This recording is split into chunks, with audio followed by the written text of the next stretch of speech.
சில சத்தங்கள் காதால் கேட்க முடியாது. ஆனா மனச துளைக்க முடியும்.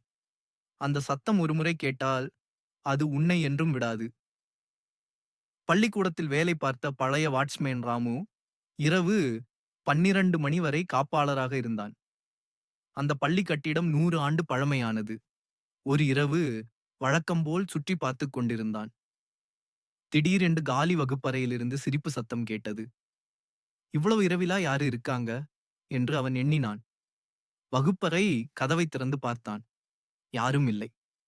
ஆனால் கரும்பலகையில் வெள்ளை சாம்பல் தூசியில் "வா, வா" என்று எழுதியிருந்தது. அவன் பயந்தபடி பின்னோக்கி நடந்தான். அப்போதே மேசையில் உட்கார்ந்திருந்தது போல சிறு குழந்தையின் கால்கள் ஆடுவது அவனுக்கு பளிச்செனத் தெரிந்தது. ராமு அதிர்ச்சி அடைந்து கதவை கட்டிவிட்டு ஓடினான். ஆனால் வெளியில் பள்ளியின் மணி தானாகவே அடிக்கத் தொடங்கியது. டாங், டாங், டாங். அந்த நாள் முதல் அந்த வாட்ச்மேன் மீண்டும் பள்ளிக்கே வரவில்லை.